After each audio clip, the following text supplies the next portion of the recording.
Olá, você que está em casa. Estamos dando início a mais uma aula de uranálise. Na nossa última aula, a gente terminou a parte de exame físico da urina e começamos a introduzir a parte de exame químico da urina, que é o exame de tiras reagentes. Falei um pouquinho sobre essas tiras reagentes, como elas vêm, como o fabricante apresenta elas, num frasco de cor leitosa, não pode ser transparente, porque essas fitas elas têm que ficar protegidas da luz, protegidas em temperatura ambiente, protegidas de umidade. Por isso é que cada frasco vem aí com uma substância dessecante dentro, ou seja, é um saquinho com uma substância que absorve a umidade, tá? Para que essa umidade não interfira nessas tiras reagentes e não causem aí resultados não fidedignos, né? Falsos positivos ou falsos negativos por causa de deteriorações causadas pela umidade. Começamos a falar um pouquinho sobre essas fitas reagentes, não é mesmo? Então vamos continuar esse assunto e entrar aí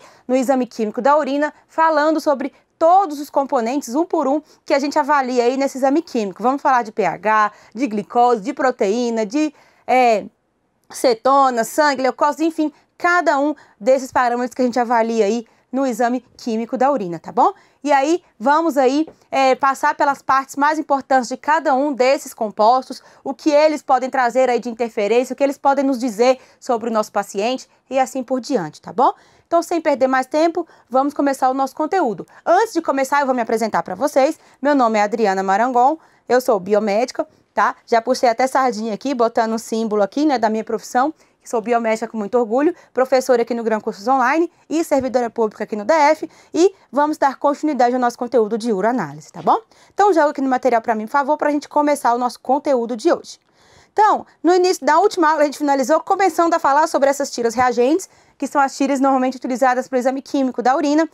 O fabricante, ele nos entrega o frasco, tá? E as tiras vêm acondicionadas dentro desse frasco sempre de cor leitosa, ou branco leitoso ou preto, tá? Para que essas fitas fiquem protegidas do calor, da umidade e assim por diante. E da luz também, tá? A gente viu que cada parâmetro da tira vem de uma cor diferente e a avaliação de cada parâmetro a gente vai entender agora, tá? E aí, o fabricante nos dá, no verso do frasco, é como se fosse um gabarito, não é mesmo? A gente vê aqui, ó, uma variação de cores para quando essa leitura é feita manualmente dessa fita, ela nos dá, o fabricante nos dá aqui um parâmetro para seguir, como se fosse um gabarito para a gente comparar a cor que deu o meu exame e a cor aqui, né? Que quer dizer essa alteração e liberar o nosso resultado. Mas hoje em dia a gente já falou também que existem aí aparelhos automatizados que fazem essa leitura. A gente pega essa fita, coloca ela aqui na urina, né, embebe ela na urina, depois tira o excesso da urina com um papel absorvente e existem aparelhos para a gente colocar essa fita para que o aparelho faça a leitura desses resultados. Mas, no caso dessa leitura ainda ser manual, laboratórios menores em que façam essa leitura manual ainda, existe aí uma espécie de gabarito, né, que o fabricante das tiras nos dá aí no frasco, vem colado normalmente uma bula aí para te auxiliar na leitura desses resultados, tá bom? Então vamos continuar aqui para a gente começar a falar sobre cada um dos parâmetros mensurados nesse exame químico de urina. Aqui eu trouxe, tem mais uma imagem que eu trouxe aqui só para a gente entender como é que funciona. O frasco pode ser branco ou preto, eu trouxe um exemplo do frasco preto, depende do fabricante, tá? E todo teste do fabricante vai vir com essa bula colada como se fosse um gabarito para você fazer a leitura dessa fita. Pegaram? Entenderam? Então vamos seguindo.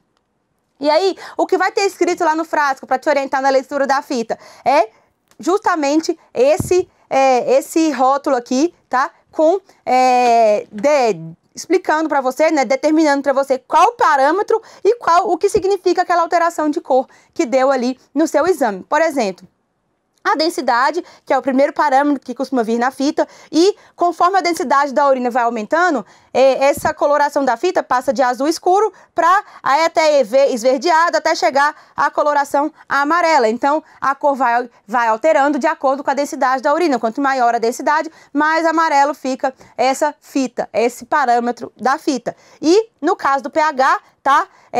A fita vem com uma coloração alaranjada e conforme esse pH vai aumentando, vai ficando cada vez mais esverdeado esse parâmetro aí da fita. Também ocorre essa alteração do amarelo alaranjado até chegar ao verde, dependendo do pH dessa urina. Tá bom? E no caso dos leucócitos, a fita vem branquinha, clarinha, e conforme ocorre a presença de leucócitos nessa urina, vai ficando com a cor meio rosada, meio arroxeada, até chegar aí num tom bem lilás, bem roxinho, tá bom? No caso da hemoglobina, de sangue, também ocorre essa alteração. Ela vem amarelo, o parâmetro vem amarelo, quando é negativo continua amarelo, não tem alteração, mas quando tem presença de sangue vai se alterando aí, podendo chegar até a uma coloração verde escura, tá? E a gente vai entender o porquê de cada parâmetro desse mudar de cor e o que cada parâmetro desse quer me dizer, tá? E assim por diante, temos vários outros parâmetros, temos nitrito, cetonas, bilirrubina, urobrinogênio, proteínas e glicose, que também tem aqui, né, o fabricante nos traz a alteração de cor que pode apresentar aí esse exame e o que cada cor pode nos dizer, as alterações que cada cor pode nos dizer, tá? Então, sempre vem aqui especificado como se fosse um gabarito, uma bula, para nos auxiliar na leitura manual desse teste, no laboratório que, porventura, ainda faça a leitura manual dessa tira reagente, desses parâmetros aqui, desse exame químico da urina. Pegaram? Entenderam? Então, vamos seguindo. O primeiro parâmetro que a gente vai estudar, que a gente vai ver um pouquinho, é o pH. O pH, ele é um parâmetro muito importante na nossa urina e a gente costuma mensurar aí o pH da nossa urina, o pH normal de uma urina, ele é muito variável, ele não é um valor absoluto. Ele pode variar de 5,5 até 7, né? Isso vai depender muito da alimentação, do horário que a urina foi colhida e dos hábitos aí desse paciente. Mas geralmente, no geral, ele varia de 5,5 até 7. Tá? E aí a primeira urina da manhã, ela é geralmente ligeiramente mais ácida. O pH dela vai variar de 5 a 6. Então, se for a primeira urina da manhã, eu já tenho um parâmetro um pouco diferente. O pH vai de 5 a 6. Se for alguma urina aleatória durante o dia, já pode ser um pouquinho mais básico, um pouquinho mais neutro, podendo chegar até a 7, tá bom? E o valor desse pH urinário, ele sozinho, tá? Não vai ter muito significado. A gente normalmente avalia o pH em conjunto com outros fatores, como, por exemplo, com algumas outras sintomas do paciente, né? Ou com alguns outros marcadores aí, ou informações desse paciente, como, por exemplo, a função renal desse paciente, presença de infecção no trato urinário, porque isso vai alterar o pH diretamente. Qual os hábitos alimentares desse paciente, porque pacientes que têm uma dieta muito rica em proteínas podem ter a urina mais ácida, pacientes que fazem uso aí de alguma medicação pode interferir no pH. Então tem vários fatores que têm que ser levados em consideração no momento de fazer a leitura desse exame de pH aqui da urina, para a gente considerar esse pH alterado ou não. Pegaram? Entenderam? Então vamos seguindo aqui no conteúdo.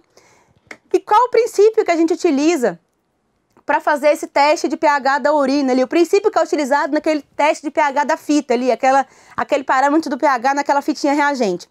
É baseado no princípio de indicador duplo, ou seja, ele dá uma ampla variação de cores, cobrindo toda a faixa de pH, da urina. As faixas de cores variam do laranja até ao amarelo e verde. Então, volta aqui para mim, por favor. Lembram quando eu mostrei aquela figura? Volta aqui na imagem, por favor, para eu mostrar aqui, ó. Variam, ó, desde o laranja, passando pelo amarelo, podendo chegar até o verde determinado, dependendo do pH aí que vai estar essa urina. Então, a escala de cor do pH pode variar do laranja, chegando até ao verde. Pegaram? Entenderam? Então, volta para mim aqui, por favor. E o pH da urina, ele varia muito de acordo com por exemplo, hábitos alimentares do paciente. Se meu paciente ele faz uma dieta rica em proteínas e com pouco carboidrato, isso vai afetar o pH vai ficar um pouco mais ácido. Por exemplo, se o paciente faz atividade física vigorosa, essa atividade física vigorosa pode alterar o pH da urina, entre vários fatores. Então, o valor esperado desse exame de pH, ele pode variar de 5,5 até 7, levando em consideração que na maioria das vezes ele vai ficar de 5,5 até 6,5 na primeira urina da manhã.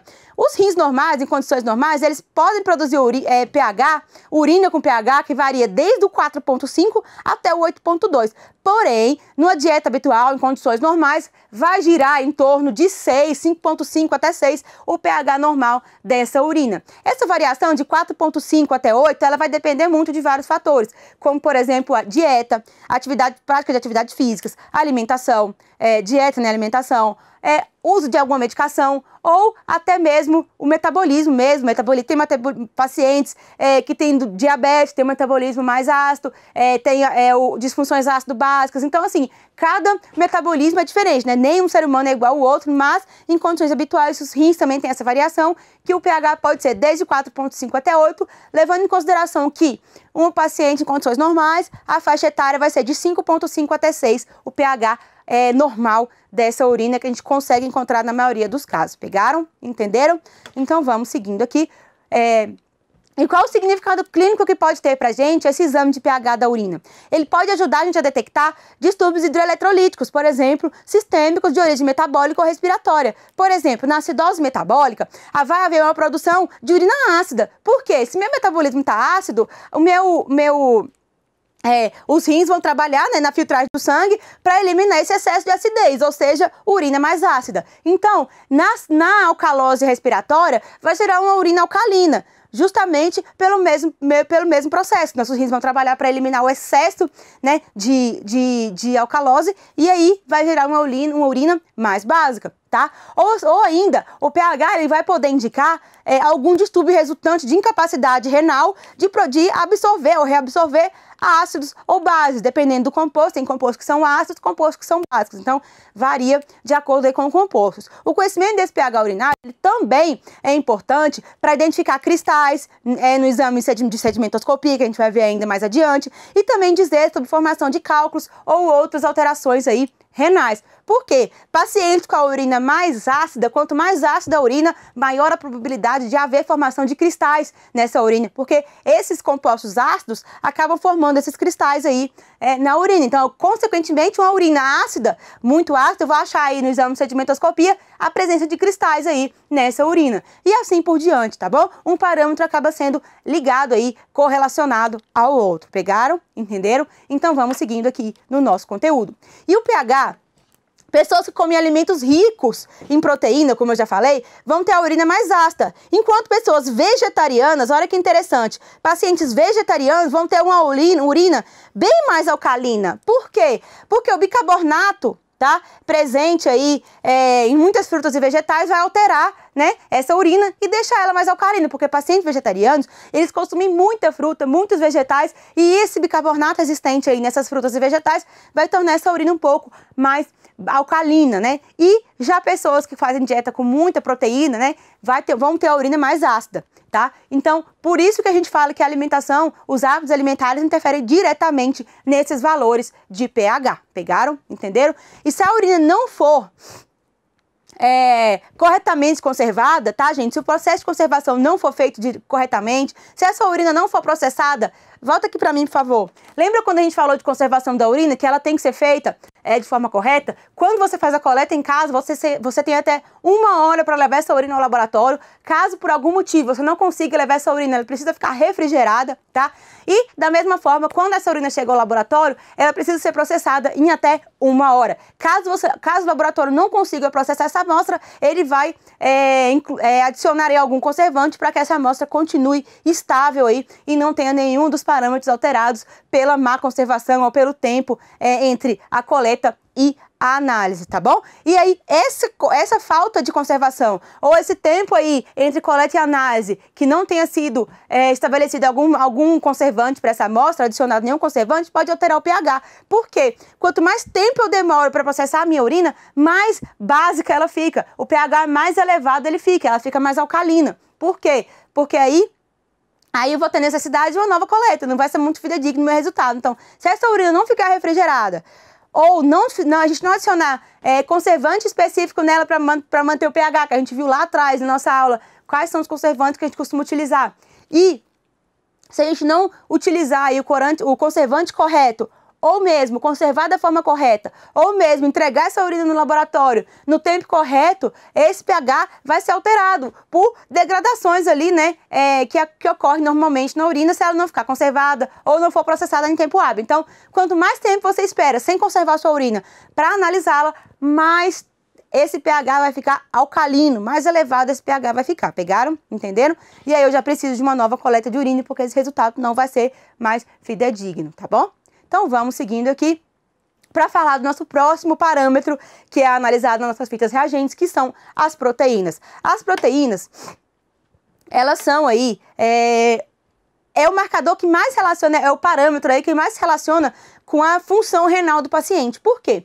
Um paciente em condições normais, ele excreta aí pequenas quantidades de proteína, tá? Em média, menos de 10 miligramas por... ou 150 miligramas por 24 horas, tá? Então é muito pequeno para chegar quase zero a quantidade de proteína excretada aí na urina em pacientes normais, tá? Agora, pacientes com alteração renal, com alteração de função renal, vão excretar quantidades maiores de proteína. A gente vai ver daqui a pouco o que isso significa, tá bom? E a albumina, por ela ter um baixo peso molecular, ela vai ser a principal proteína encontrada na urina normal, porque também a albumina é a proteína que a gente tem aí maior quantidade circulante no soro aí, na circulação aí no soro, na circulação sanguínea. Por quê? Porque a albumina, ela é a proteína que a gente tem mais quantidade no nosso organismo. Então, consequentemente, urina normal, quando tem alguma proteína excretada ali, alguma pequena quantidade, a principal proteína que vai ser excretada ali vai ser a albumina, tá bom? Porém, mesmo quando presente em grande quantidade no plasma, né, quando essa albumina ou outras proteínas estão presentes em grande quantidade no plasma, a excreção dela na urina ainda é pequena. Por quê? Porque nem toda albumina que passa pelos glomérulos é filtrada. Por quê? Essa albumina, ela tem um peso molecular, tá, baixo. Então, normalmente, os glomérulos não têm capacidade de filtrar essa albumina. Então, grande parte dessa albumina é reabsorvida pelos túbulos, tá? Então, o que acontece? Por mais que eu tenha uma grande quantidade de albumina aí no meu soro, no meu plasma, essa quantidade de albumina presente na urina ainda vai ser muito pequena, praticamente nenhuma. Por quê? Porque a maioria dessa albumina é reabsorvida ali pelos túbulos renais após a filtragem dos glomérulos, é reabsorvida pelos túbulos renais, tá bom? Podemos encontrar também, ainda falando de proteínas, as microglobulinas séricas tubulares, que tem aí a proteína de Thom-Horsfall, também conhecida como uromodulina, que é uma proteína muito encontrada na urina quando, por exemplo, essa urina, ela está contaminada com alguma secreção prostática, secreção seminal ou secreção vaginal, no caso das mulheres, obviamente. Então, essa proteína de Thom-Horsfall, ela acontece quando no momento da coleta houve alguma contaminação por secreção prostática, secreção seminal ou secreção vaginal naquela amostra de urina. E aí vai ter a presença dessa proteína que é específica, dessa microglobulina sérica específica dessas secreções aí genitais, tanto de homens quanto de mulheres, pegaram? Entenderam? Então ela não vai ter muito significado clínico, vai ser apenas uma contaminação aí da amostra de urina, tá bom? E esse nosso teste de proteinúria, né, de proteína na urina, ele é baseado na mudança de cor, né, do parâmetro, a gente já viu lá atrás, pelo indicador azul de tetrabromofenol, que é colocado ali naquele quadrante onde é medido ali na fita a proteína e na presença de proteína, esse azul vai mudar de cor, vai ficar amarelo até mesmo esverdeado, tá bom? Então, o que acontece? Quando eu tô lá com a minha fita de teste, joga aqui no material para mim, por favor.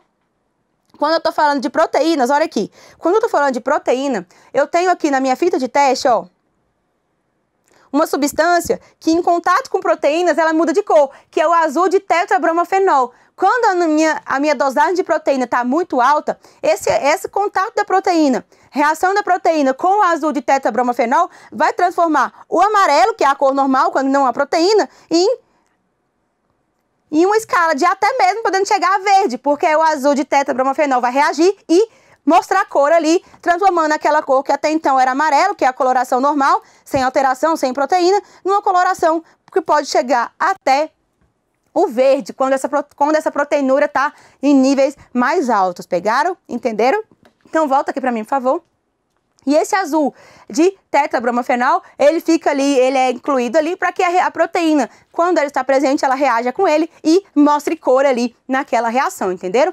E aí, quando eu tenho quais os valores esperados, os valores de referência desse teste de proteínas ali na fita? Quando eu tenho até, no máximo, 10 miligramas por decilitro ali de urina, ou menos até, é um valor normal. O máximo que eu posso ter para considerar normal é, joga para mim, por favor, no material, 10 miligramas por decilitro de proteína. Agora, quando eu tenho variações aí acima disso, eu vou ter estágios de positividade. Posso liberar como traços, 1 cruz, 2 cruzes, 3 cruzes, chegando até 4 cruzes aí, dependendo da quantidade de proteína que tem ali naquela urina. E o que vai me mostrar qual desses níveis aqui que eu tô?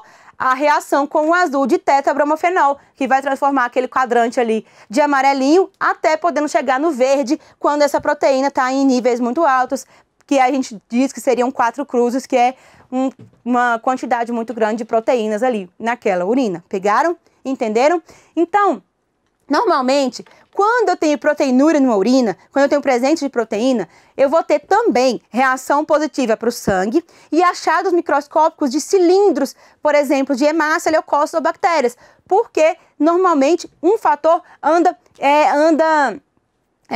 interligado com o outro. Se por acaso a minha urina está com muita proteína, eu consequentemente é bem provável que eu consiga achar, que eu vá achar cilindros naquela amostra no exame sedimentoscópico e que eu vou achar positividade para hemácias, leucócitos ou bactérias. Porque uma das características que fazem aumentar as proteínas na urina são as infecções, né, bacterianas ali do canal vaginal, do canal uretral ou mesmo do sistema urinário em geral, tá bom?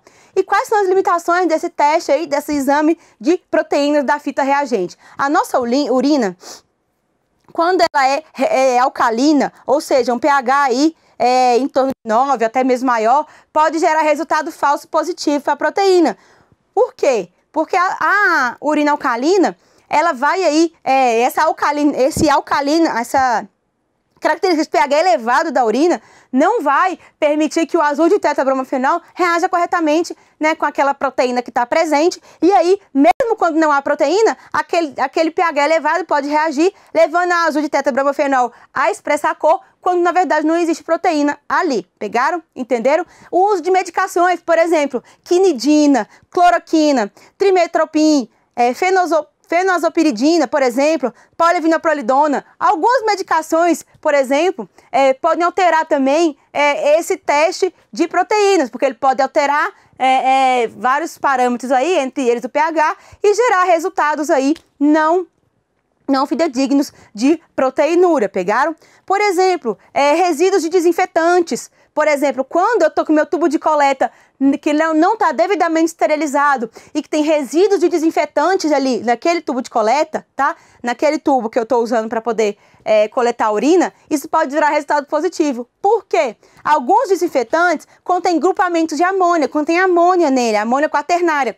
E aí, em contato com a urina, vai gerar falso positivo, porque aquela amônia quaternária vai reagir ali com a urina e vai, quando em contato ali com o azul de tetrabromofenol, vai dar um resultado positivo, vai gerar cor e dar um resultado positivo a proteinúria, quando na verdade não há proteína ali, é apenas uma interferência dessa amônia quaternária, que quer dizer que o meu tubo não está bem limpo, não foi bem esterilizado, tem resíduos ali de desinfetantes usados na limpeza daquele tubo, pegaram? Entenderam? Então, vários fatores podem interferir aí no meu teste, nos meus testes químicos da urina, entre eles até a limpeza do tubo e vários outros que a gente está vendo aqui, de acordo com cada fator aqui que a gente está passando desse exame químico da urina, pegaram? Entenderam? Então, vamos seguindo.